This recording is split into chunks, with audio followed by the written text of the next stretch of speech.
멋지게 그립시다 라는 제목으로 설 명절을 맞이하여 특별 말씀을 나누고자 합니다. 우리 그림 보시는 것처럼 손수레가 구덩이에 빠져 있습니다. 한 사람이 얼마나 끙끙거리고 있습니까?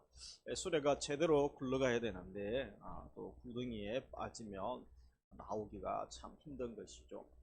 이 수레가 잘 굴러가기 위하여 결국은 이제 수레바퀴에 영향이 있죠.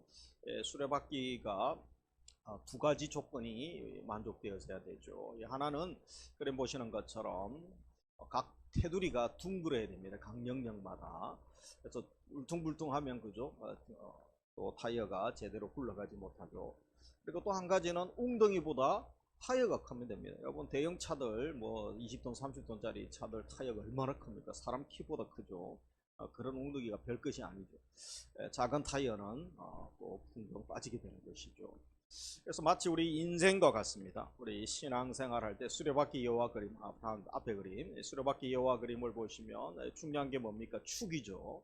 그래서 가운데 축, 우리 인생 원을 인생이라고 하는데 바로 가운데 축, 중심 되신 그리스도. 축이 무너지면 살이 의미가 없습니다. 테두리도 태가 의미가 없는 거죠. 그래서 제일 중요한 게 중심 되신 그리스도시죠. 그리고 각 살들이 균형을 이루어야 됩니다. 점점 살들이 또 커져야 되죠. 예배 영역, 말씀, 기도, 교제. 그래서 그리스도께 순종하는 삶을 살 수 있죠. 우리 자전거가 계속 달리기 위해서는 오르막을 가든 내리막을 가든 중요한 것은 페달 밟기를 멈추면 자전거는 넘어지게 되는 것입니다. 그래서 마치 우리 신앙의 자전거가 넘어지지 않기 위해서 어떻게 해야 되겠습니까? 계속 믿음의 페달을 밟고 전진하는 것입니다. 명절날 또 해외로 고향으로 여러 곳에 가다 보면 쾌락과 여러 가지 유혹에 빠질 수가 있죠. 그래서 우리가 계속 말씀 묵상하는 삶, 또 믿음으로 달려가는 삶이 중요합니다. 우리 양육반 하다 보면 선박키가 있죠. 인생의 키. 우리가 훈련하는 목적이죠. 평생 이런 삶을 살죠. 그래서 이 작은 키 하나가 배 전체를 움직이지 않습니까? 이 그림도 같은 그림이죠. 그래서 제일 중요한 게 그리스도께서 다스리시는 삶을 우리 129절 또 오후에 말씀 기도학교 때 암송하죠. 중심 되신 그리스도, 그리고 구원의 확신과 하나님의 속성을 분명히 알 때에, 그러면서 8가지 영역이죠. 성경 기도부터 또 순종 사역까지 그때에 그리스도께서 다스리시는 삶을 살아가게 되는 것입니다. 우리 일부 예배 드리시는 분들 명절날 또 예배 먼저 드리고 또 이동하시고 또 예배 성공하고자 하시는 분들이죠. 하나님께서 계속 인생 페달, 믿음의 페달을 잘 밟고 신앙 승리하는 복을 개인, 가정에게도 부어주시기를 주의 이름으로 축복합니다. 그래서 오늘 본문은 바로 우리가 달리는 신앙을 위하여 필요한 것이 무엇인가 함께 또 우리가 새해 신년도 드리지만 이제 설날을 또 드리게 되죠. 구정, 이전에는 구정이 있었죠. 지금은 이제 설날이라고 하죠. 그래서 설날을 맞이하여 다시 한번 우리 가정 또 자신을 위한 기도 제목으로 삼기 원합니다. 2절 같이 읽겠습니다. 그러나 이스라엘 자손 중에 그 기업의 분배를 받지 못한 자가 아직도 7지파라. 그래서 첫째, 우리가 달리는 신앙을 위하여 하나님의 약속을 기억하고 믿음으로 전진하는 것입니다. 여호수아와 함께한 하나님의 군대가 드디어 가나안 땅을 정복하게 되죠. 그리고 가나안에 들어가서 전투를 치릅니다. 중부전투, 남부 북부전투를 치르고 그 이후에 일어난 사건이죠. 여호수아가 가나안 땅을 정복하고 난 다음에 한 일은 하나님의 명령에 의해서 이제 땅을 분배하는 거죠. 정복했는데 또 분배가 중요합니다. 명절만 되면 집안에 칼부림이 나고 싸움이 나고 또 TV에 나는 경우가 얼마나 많습니까? 다 관계죠. 그죠? 돈 문제, 관계 문제, 상속 문제 때문에 싸우지 않습니까? 그래서 이 땅 분배가 대단히 중요한 것입니다. 요단강 동편에는 이미 2지파 반이 분배를 가나안 입성하기 전에 받았죠. 그래서 루벤, 갓, 므낫세 반지파가 받았습니다. 그리고 가나안에 입성하여 큰 공을 세웠던 벌써 에브라임, 유다 지파도 땅 분배를 받았습니다. 그런데 아직 7지파가 땅 분배를 받지 못하였다고 오늘 본문에 기록을 하고 있죠. 그리고 이들이 가서 속기 또 수행할 생각도 별로 없었던 것으로 보여집니다. 이에 3절의 여호수아가 무엇이라고 합니까? 여호수아가 이스라엘 자손에게 이르되 같이 읽습니다. 너희가 너희 조상의 하나님 여호와께서 너희에게 주신 땅을 점령하러 아래 가기를 어느 때까지 지체하겠느냐. 그래서 여호수아가 책망을 하고 있죠. 하나님이 주신 땅을 아직도 너희들이 점령을 하지 않고 있구나. 그래서 어느 때까지 지체하겠느냐 화를 내면서 책망하는 모습을 보게 됩니다. 왜 이 땅 분배가 제대로 이루어지지 않고 있습니까? 그리고 여호수아가 이들을 책망하고 있는 이유가 무엇입니까? 거기선 3절의 단서 조항이 있죠. 너희 조상의 하나님 여호와께서 너희에게 주신 땅을 점령하러 가기를.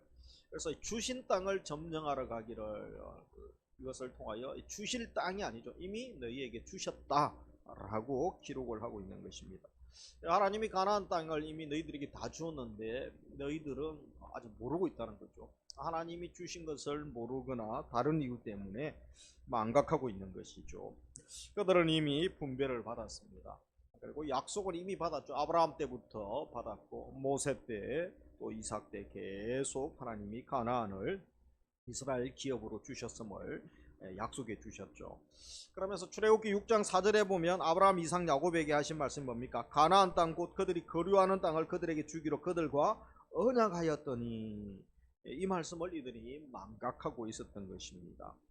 혹시 이것이 우리의 모습은 아닙니까? 하나님이 나를 사랑하시면서 약속을 이미 주셨는데 하나님이 주셨습니까? 그리고 다른 사람들보다 내가 덜 받았습니다. 이런 생각을 하는 분들이 많다라는 거죠. 안 줬다는 거죠. 주더라도 적게 줬다는 거죠. 하나님이 이미 주셨는데 그것을 모르고 또 원망하고 자신이 무능하다고 학대하기도 합니다. 하나님께서 나를 어떻게 대하시고 어떻게 보시는가가 대단히 중요합니다. 우리 성도의 정체성이죠. 그래서 정체성을 회복하는 게 대단히 중요합니다. 내가 하나님 앞에서 대단한 존재가 되었다는 것이죠. 이미 예수 그리스도의 생명과 바꾸시면서 하나님 자녀가 되게 하셨습니다. 우리에게 영생을 선물로 주셨죠. 그리고 또 우리가 하나님의 백성됨과 더불어 하나님이 보호하시고 인도하시고 기도 응답의 비결을 주시고 또 영적 승리의 확신을 우리에게 주시는 것입니다. 그래서 우리가 하나님 자녀이기 때문에 대단한 것들을 받았는데 하나님의 기대와 또 하나님의 사랑을 저버려서는 안 되는 것입니다. 우리가 너무 스스로 자신을 작게 여기는 것이죠. 하나님이 내게 주신 것, 또 하나님이 나를 바라보시고 기대하시는 그 모습은 내가 상상하는, 생각하는 것보다 훨씬 크고 놀랍고 대단함을 확신할 수 있기를 원합니다. 그래서 하나님의 꿈을 이루는 비결이 뭡니까? 그것은 첫 번째로 제일 먼저 하나님이 이미 내게 많은 것을 주셨습니다. 이것을 믿는 것에서 시작한다는 것을 알아야 되겠습니다. 그러면서 이들이 또 책망받는 이유가 무엇입니까? 미정복지가 너무 많이 남아있었기 때문이죠. 그래서 13장 1절에 보면 여호수아가 나이가 많아 늙음에 여호와께서 그에게 이르시되 너는 나이가 이미 많아 늙었고 얻을 땅이 너무 많이 남아있도다. 그래서 두 가지를 지적하죠. 지도자인 여호수아를 비롯한 지도자가 이미 고령이 되어버렸습니다. 그리고 또 한 가지 또 남은 땅이 정복할 땅이 너무 많이 남아있다는 거죠. 그래서 이 지도자의 노쇠함과 함께 하나님의 비전도 사라질 것 같은 그런 생각들을 또 백성들이 가졌는지도 모릅니다. 17장 14절에 보면 이 요셉 지파가 있죠. 그래서 이 요셉 지파, 특별히 또 유다 지파는 아주 힘을 가진 또 역할을 많이 한 지파 아닙니까? 그런데 이분들이 불평을 하기 시작하죠. 총리를 배출한 기득권 실세들의 불평, 가진 자들, 기득권 실세들의 이 불평은 결국 7지파를 주눅들게 하고 또 사역을 위축하게 만들어 버렸다는 거죠. 부정의 힘이 그래서 무섭습니다. 집안에 한 명이 부정적인 말을 하고 자기 또 이득을 명절에 만나서 그도 주장하기 시작하면 가족 전체가 그냥 긴장하고 또 화합과 평화가 웃음이 사라지는 경우들이 많죠. 부정의 힘이 공동체를 마비시키면서 정복 의지를 빼앗아 버렸습니다. 그리고 하나님의 비전을 점점 약화시키는 모습을 보면서 머뭇거리게 했던 이유 중에 하나인 것이죠. 무엇보다 이들은 불완전한 성공이죠. 불완전한 정복에 이 정도 하면 됐지 하는 현실에 안주하는 그런 모습이 있었습니다. 12장에 보면 가나안 전투를 요약하고 있죠. 31왕을 무찌른 멋진 승리 아닙니까? 그래서 대승리를 거두었습니다. 12장에 그렇게 마지막을 정리하면서 13장에 가면 아쉬운 것을 기록하죠. 아직 정복하지 못한 땅이 있다. 그러면서 사사기 1장과도 미정복 지역들이 아주 많았음을 기록을 하고 있죠. 그래서 13장 13절에 보면 거술 족속 마아가 족속은 이스라엘 자손을 쫓아내지 아니하였으므로 여기서 이 아니하였다라는 말이 많이 와닿죠. 쫓아내지 못한 것이 아니라 쫓아낼 수 있는데 아니하였다는 거죠. 그래서 정복하지 못한 땅들이 사실 블레셋 해안 지역 또 레바논 산지 지역들이 있습니다. 결코 만만한 지역들이 아니었죠. 그리고 그들은 이미 가나안은 철기 문화고 이스라엘 백성들이 광야에서 들어갈 때는 청동기 후기 문화 아닙니까? 그들이 문화적으로도 싸워 이길 만한 힘은 없었던 것이죠. 그래서 작은 승리와 불완전한 성공에 안주합니다. 우리가 31망을 정복하고 그래도 여기까지 들어왔던 거 이 정도만 해도 대단하지 않습니까? 그렇게 만족하고 있었다는 거죠. 아직도 기업 분배를 받지 못한 지파가 7이나 있음에도 또 다수는 현실에 만족하면서 적응하면서 더 이상 믿음으로 행동하지 않으려고 하는 그들의 모습을 보게 됩니다. 이것이 비전 상실로 연결이 되어졌던 것이죠. 그래서 우리가 7지파의 모습을 보면서 우리 신앙을 허무는 것, 우리 집안의 영적인 상황을 허무는 것, 요즘 자녀들 세대를 보면서 대화를 하거나 또 가족을 이번에도 만나보십시오. 여러분 형제들, 여러분 윗대의 믿음의 사람들이 많습니까? 자녀들의 믿음의 세대들이 더 많습니까? 갈수록 대개는 지금 평균적으로는 아주 많이 줄어들고 있는 안타까운 모습을 보게 될 것입니다. 우리 신앙의 담을 허무는 두 가지 여우. 하나가 현실 안주죠. 여태까지 고생했는데 이만하면 됐지 하는 생각이 찾아옵니다. 훈련도 이만하면 됐지, 봉사도 이만하면 됐지, 예배생활 이제 적당히 드려도 되지, 기도 적당히, 전도 적당히 하면 되지, 이만하면 됐지, 이런 생각을 바로 마귀가 파고 들어오는 것이죠. 하나님의 사람이 현실에 안주하기 시작하면 그것이 또 그 자리에 머무는 게 아닙니다. 곧 떨어진다는 거죠. 도태한다는 것을 잊어버려서는 안 된다는 거죠. 마치 신앙은 자전거 달리는 것과 같습니다. 페달 밟기를 멈추면 아무리 잘하는 사람이라도 곧 넘어지게 되는 것이죠. 오르막이 오게 되는 것이죠. 그래서 이만하면 됐지 하는 순간 우리가 넘어질 수 있다는 것입니다. 우리는 주님 오실 때까지 계속 믿음의 페달을 밟고 달려갈 수 있기를 주의 이름으로 축복합니다. 주님이 오시든지 아니면 내가 주님 앞에 갈 때까지 달려가는 신앙인 되시기를 주의 이름으로 축복합니다. 또 한 가지는 현실 안주와 함께 지체함이죠. 지체함, 머뭇거림이죠. 그래서 더디함, 머뭇거림이 있습니다. 신명기 23장 21절 이후에 보면 내 하나님께 서원하거든 갚기를 더디하지 말라. 더디면 그것이 내게 죄가 될 것이다. 그렇게 말씀을 하셨습니다. 행동으로 옮기되 미루지 말아야 되는 거죠. 그래서 이 현대 시대의 마귀의 아주 핵심 공격 전술 중에 한 가지가 뭡니까? 아우 고생했는데 좀 천천히 해도 돼. 그런 거죠. 다음에 하지 천천히 해도 돼. 우리는 다음에 하고 천천히 할 것이 아니라 은혜 받을 때 즉시 할 수 있기를 원합니다. 감동 주실 때에 즉시 온전히 기쁘게 순종하고 행동하는 믿음까지 나아갈 수 있기를 주의 이름으로 축복합니다. 그래서 비전 상실이 결국 능력과 의욕 상실로 연결되어지는 것이죠. 결국 비전 상실하면 현실에 안주하게 되고 결국은 편안함을 추구하게 되는 것입니다. 하나님은 환경적으로 한계 상황에 또 힘들어하는 그런 여러 상황들이 있었죠. 그러나 믿음의 선배들은 그것을 오히려 기도 제목으로 삼고 하나님을 만날 계기로 삼고 담을 넘고 벽을 뛰어넘어 버리는 그런 승리의 경험들을 많이 하게 해주셨습니다. 바로 여호수아서에 다 읽어보지는 않지만 우리가 15장에 가면 갈렙 나이가 85세라고 자기가 얘기하죠. 근데 85세 나이, 우리 중에도 85세 비슷하거나 90 넘으신 분도 계시죠. 근데 헤브론 땅을 주십시오. 쉽게 말하면 평양 땅을 주십시오. 이런 거죠. 가장 강력한 난공불락의 성, 젊은 장군도 전투하기 힘들어하는 걸 자기가 그 노장이 내가 헤브론 땅을 내게 주시면 내가 선봉이 되어서 그 땅을 접수하겠다고 이런 노장이 먼저 헌신하고 또 그가 다시 한번 믿음으로 도전하는 모습을 보죠. 근데 또 전투해 가지고 승리하게 됩니다. 사사기에 가면 또 그 스토리가 아주 세세하게 기록되어 있지 않습니까? 그리고 모세도 뭐 80세부터 하나님이 또 그에게 비전을 주시고 그를 사용하시는 것을 보게 되죠. 그래서 우리가 계속 나이가 중요한 것이 아닙니다. 달려가고 한계상을 뛰어넘고 믿음으로 도전하고 또 믿음으로 하나님께서 하신 일들을 경험하고 간증하는 것들은 너무나 복된 것입니다. 순종하지 않는 게으름이죠.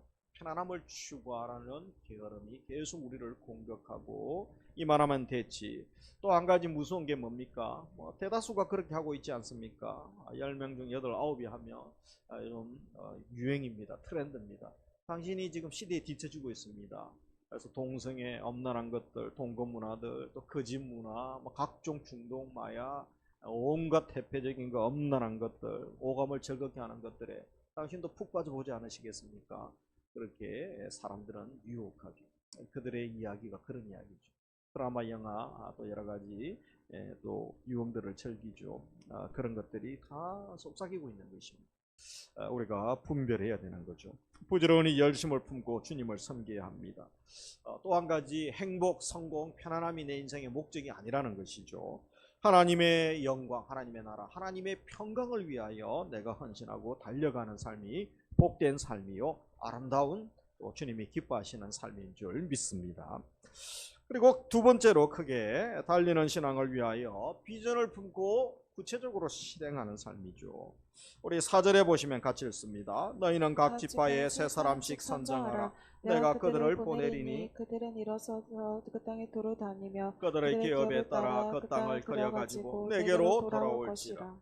그래서 구체적인 이제 실행이 필요합니다. 비전을 품고 하나님의 그림을 내가 직접 또 그려 나가야 되는 것이죠. 여호수아는 이것을 4절에 보면 잘합니다. 그래서 해야 할 일을 정확히 파악하고 있는 모습을 봅니다. 지체하고 있는 7지파 리더들을 책망하죠. 그리고 구체적으로 지시합니다. 거기에 4절에 보면 세 사람씩 각 지파마다 대표를 선정하라. 그리고 너희들이 그 가나안 땅, 약속의 땅으로 이제 분배받지 못한 땅을 가서 너희들이 원하는 만큼 그려오라는 거죠. 자기 지파가 살 지역을 그리는 거죠. 그래서 얼마나 꼼꼼하게 정탐하면서 또 좋은 그런 장소들을 그려오겠습니까? 그래서 제비를 뽑아주겠다고 이야기합니다. 이 게으름도 문제지만 무지도 사명 완수하는데 치명적인 그런 적이 될 수 있다는 것이죠. 그래서 실제적으로 행동에 옮기는 것을 봅니다. 7지파가 그렇게 그려오라고 명령하고 그들이 또 작전을 수행하러 나서게 되는 것이죠. 그러면서 하나님 앞에서 분배할 땅을 그들이 그린 대로 주는 것이 아니고 제비 뽑아서 공평하게 또 주는 것입니다. 각자 온 땅들을 그려와서 또 제비 뽑아 주는 것이죠. 그래서 행동하는 신앙이죠. 하나님 나라 위하여 말만 하고 머뭇거리는 인생이 아니라 실질적으로 손과 발이 움직이는 것들, 행동하는 것이죠. 몸으로 행하는 성도의 삶이 중요한 것입니다. 사무엘 스마일즈가 이런 말을 했죠. 생각이 행동을 낳고 행동이 습관을 낳고 습관이 성품이 되고 성품이 그 사람의 인생을 결정한다. 그래서 우리가 하나님께서 마음에 말씀으로 채우고 비전을 주실 때 그것을 또 품고 키워야 되죠. 그리고 우리가 또 준비하고 실천하는 것이 대단히 중요한 것입니다. 하나님의 설계도를 주실 때가 있죠. 그때 우리가 계속 그 그림을 그리는 거죠. 크게 그리는 것이 중요합니다. 또 믿음으로 그리는 것이 중요합니다. 오늘처럼 7지파들처럼 취할 것을 확신하고 또 그려나가야 되는 것입니다. 시편 81편 10절 내 입을 넓게 열라 내가 채우리라 말씀하셨죠. 잠언 29장에 가면 묵시가 없으면 백성이 방자히 행하거니와 율법을 지키는 자는 복이 있느니라. 무슨 말씀입니까? 이 묵시는 비전이죠. 비전이 없으면 백성이 방탕하게 되고 결국은 망한다는 것이죠. 그래서 주님이 그리오라고 하실 때에 우리가 이왕 그릴 거 크게 그리고 믿음으로 그릴 수 있기를 주의 이름으로 축복합니다. 그리고 그림을 두고 기도해야 되는 것이죠. 여호수아가 그 그림을 그리고 돌아오라고 이야기하죠. 그래서 6절에 보면 그 땅 7부분으로 그 땅을 그려서 이곳 4개로 가져오라.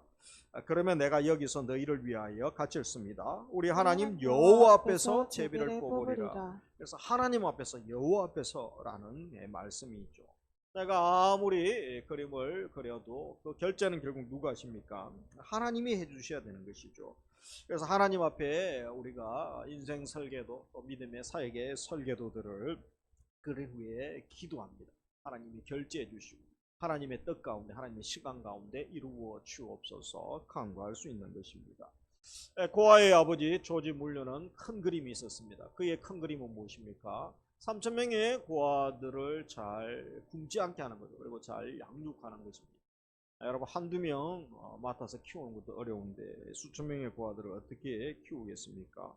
그런데 그는 그 그림을 가지고 날마다 하나님께 기도하게 되죠. 그래서 5,000번, 5만 번 기도 응답의 또 비결에 또 주인공이 되기도 하지 않습니까? 그래서 하나님은 그의 기도를, 그의 그림을 받으시고 결제를 해주십니다. 하나님은 사람의 외모를 보시지 않고 일하시죠. 우리의 외모, 학벌, 또 인맥 보고 역사하지 않습니다. 그가 하나님 나라를 위하여 어떤 그림을 가지고 있는가, 어떤 그림을 품고 있는가. 물론 그 그림 하나님이 주시는 그림을 비전이라고 하죠. 하나님의 그림을 품고 계속 그 그림을 또 키워나가고 있는가. 비전을 주시고 하나님이 일하십니다. 힘든 환경, 힘든 경제생활, 가정생활, 또 나의 인간관계에 또 사역의 비전에 여러 가지 힘든 사항이 있죠. 그러나 하나님의 그림을 각자에게 주시고 그 그림을 계속 키워나가시고 그 그림을 붙들고 기도하는 인생이 복된 인생인 줄 믿습니다. 비전은 하나님의 비전은 나이와 관계가 없습니다. 갈렙은 85세가 되어도 큰 비전이 있었죠. 모세 나이 80세가 되어서야 드디어 하나님의 일을 하죠. 그래서 옛날에 뭐 인생 나이 70이요 강건하면 80이라고 했는데 다 이제 옛말이 됐죠. 지금은 100살이요 조금 살면 100살, 조금 더 살면 이제 120 시대가 됐습니다. 여러분 보험업계도 다 120세를 기준으로 하죠. 그리고 우리 10대, 20대가 사는 나이는 평균 나이를 얼마로 잡죠? 150세를 잡습니다. 얼마나 수명이 늘어날지. 60에 은퇴해가지고 안 됩니다, 이제. 100세 정도에 은퇴하도록 이렇게 이제 앞으로 설계가 되도록. 그래서 건강관리도 잘 하시고, 그리고 영성관리도 우리가 잘해야 될 줄 믿습니다. 인생 지금부터 시작입니다. 우리 일부 예배 오신 분들. 그래서 좌절하지 마시고, 낭망하지 마시고, 우리 청년들도 긴 시간 큰 그림을 그래야 되죠. 요즘은 뭐 반시간만, 반나절만 하면 전 세계를 웬만하면 다 가죠. 그리고 저 남미 대륙이 제일 멀리 있어도 뭐 하루 만에 가지 않습니까? 그래서 또 인터넷으로 뭐 1, 2초면 인터넷 전 세계를 가죠. AI가 또 얼마나 도와줍니까? 구조종사가 되어서 AI가 나의 비전, 나의 사역에 큰 도움이 또 될 수 있죠. 잘 사용하면. 그래서 우리가 큰 비전을 품어야 됩니다. 또 비전은 열악한 환경과 상관이 없습니다. 여러분 한 시대의 또 선교의 아버지라고 하는 윌리엄 캐리 구두 수성공이었죠. 그리고 또 미국의 3차 부흥을 이끌었던 무디 목사 구두 가게 점원으로부터 시작하지 않습니까? 요셉 다니엘 10대 때 포로 생활했습니다. 얼마나 인권사각지대 가운데 고생을 하는지 모릅니다. 그러나 하나님 그들을 쓰시죠. 하나님은 우리가 품은 대로 우리가 그리는 대로 주시되 하나님의 뜻 가운데 하나님의 때에 하나님의 좋은 것을 주시는 줄 믿으시기 원합니다. 그래서 하나님 뜻 안에서 주권적으로 하나님이 이루어 가시는 것, 요셉의 인생이 그랬고 다니엘의 인생이 그랬기 때문에 또 모세의 인생이 그랬죠. 그래서 우리에게도 소망이 있는 줄 믿습니다. 5년, 10년, 20년 그 이후의 시간을 더 멋지게 기대하면서 믿음의 그림을 그릴 수 있기 원합니다. 하나님이 결제하시고 이루어 가시는 것입니다. 그래서 그게 세 번째, 우리가 또 설날을 맞이하면서 또 2026년 어떻게 우리가 살아야 되겠습니까? 나도 이스라엘 백성들처럼 하나님 역사를 힘들다고 중단하고 현실에 머뭇거리거나 주저앉아 있지 않습니까? 나의 믿음의 페달, 신앙 페달은 잘 밟고 있습니까? 발길을 중단하면 넘어진다는 것입니다. 그래서 나에게 주신 미션, 사명을 우리 각 영역별로 나누고 또 명절을 맞이하면서 기도 제목으로 삼기 원합니다. 먼저 나의 가정, 나의 직장, 나의 이웃이 될 수 있는 것이죠. 그래서 이 믿음의 그림을 먼저 나의 가정에서부터 그려 나갈 수 있기 원합니다. 먼저 배우자를 바라보면서 하나님의 시각으로 믿음의 그림을 그릴 수 있기 원합니다. 술 중독, 알코올 중독, 뭐 또 여러 가지 약물 중독, 게임 중독, 또 실직 가운데 무능하고 힘든 가운데 있습니까? 아니면 여러 가지 건강 관계의 어려움 가운데 있습니까? 하나님의 시각으로 바라보면 주님이 새 일을 행할 것을 명절에 한숨만 쉴 것이 아니고 기대할 수 있는 것입니다. 절망의 상황이 아니죠. 회복시켜 주시는 하나님, 믿음의 가장 되게 하실 하나님을 바라보며 꿈을 꿀 수 있는 것입니다. 우리 자녀들을 바라보면서도 취업이나 결혼 또 입시 때문에 자녀들이 가기 싫어하잖아요. 가면 할아버지 할머니 또 그 얘기한다고. 또 뭐 AI한테 도움을 요청한다니 미리 가기 전에 AI 할아버지 할머니가 너 아직도 결혼 안 했니? 아직도 취업 안 해? 그러면 답변을 알려줘. 그래서 이렇게 대처해서 할아버지 할머니를 난처하게 하는 질문들을 답변들을 알아서 공격할 준비를 해가지고 또 간다는 글을 읽어본 적이 있습니다. 그래서 우리가 낭망하거나 좌절하지 말아야 되죠. 자녀들을 기대하고 축복할 수 있습니다. 현실이 중요한 게 아니고 또 미래가 있는 것이죠. 우리 자녀들이 부흥 세대의 주역이 될 것을 기대하고 기대하는 부모들은 기도하고 지지하고 축복해 줄 수 있는 것입니다. 우리 시댁 친정 식구들을 바라보면서 또 그림을 그려야 되는 거죠. 하나님의 영이 임하시며 우리 모든 집안의 또 형제들이 하나님의 사람 되는 함께 예배드리고 주의 영광 위하여 달려갈 수 있는 줄 믿습니다. 나의 직장 상사 동료 이웃을 향하여 그림을 그릴 수 있죠. 그들도 주님을 만나서 축복의 통로로 얼마든지 마지막 시대에 쓰임받을 수 있는 그 우리가 기대를 할 수가 있는 것입니다. 그리고 우리 교회를 향하여 그림을 그려야 되죠. 위대한 계명과 위대한 사명에 헌신하는 우리 교회, 예수의 제자 되어 세상에 소망 주는 사랑의 공동체에 성숙된 꿈을 꿀 수 있습니다. 그래서 우리가 5대 사역 비전 나누었던 것처럼 또 우리가 살아있는 예배, 또 한 몸 되는 교제를 통하여서 변화되는 훈련, 감동 있는 섬김, 열매 맺는 전도, 또 선교를 통하여서 우리 교회가 이 지역사회 또 이 시대에 감당할 일들을 더욱 감당할 수 있도록, 그리고 하나님 섬김의 지경이 우리 비전동을 넘어 평택을 넘어 전 세계 열방으로 전도와 선교, 생명 살리는 이 구령의 역사들이 힘을 얻게 하여 주옵소서. 우리가 기대하고 기도할 수 있는 것입니다. 그러면서 자신을 위하여 큰 그림을 그릴 수 있기 원합니다. 나도 믿음의 사람으로 생명 살리고 공동체를 세우는 하나님의 사람으로 특별히 감동 주는 인생, 섬기는 인생으로 내 평생 살기를 소망하면서 하나님의 은혜를 구할 수 있는 것입니다. 그래서 기도의 결심이 있습니까? 새 기도의 결심, 계속 기도의 불을 지피시고 또 기도의 목숨을 거시기 원합니다. 말씀 묵상의 결심들이 지속되어져야 되는 거죠. 우리 인생 설계도 말씀의 이 예리한 칼을 계속 갈아야 되는 것입니다. 그리고 하나님의 잃어버린 생명들을 향한 영적인 잉태와 해상, 양육의 기쁨들을 감당하는 인생 되게 해달라고, 생명을 위하여 한 생명을 살리고 한 생명을 위하여 사랑하고 섬기고 또 우리가 생명의 씨앗을 뿌릴 수 있다면 얼마나 감사합니까? 농부의 기쁨이죠. 추수의 그 기쁨, 그거 하나 보기 위하여 그저 겨울에 밭 깔고 또 땅을 준비하죠. 그리고 봄에 거름 주고 씨앗을 뿌리고 여름에 그 더위를 싸워 이기면서 그 추수의 그 기쁨 하나 보면서 농부가 1년 수고하지 않습니까? 우리는 10년, 20년, 수십 년 한 생명의 잉태와 변화를 바라보고 그들이 나보다 더 믿음 좋은 사람 되어서 한 공동체, 한 나라, 한 역사의 획을 긋는 하나님의 사람으로 준비될 수 있다면 얼마나 감사하고 감격하겠습니까? 우리 자녀들, 우리 집안의 자녀들, 자손들 가운데서 우리 젊은이들, 우리 다음 세대 중에서 그런 사람이 준비될 수 있다면 우리 개인의 영광, 기쁨이요, 우리 교회의 기쁨, 또 영광 아니겠습니까?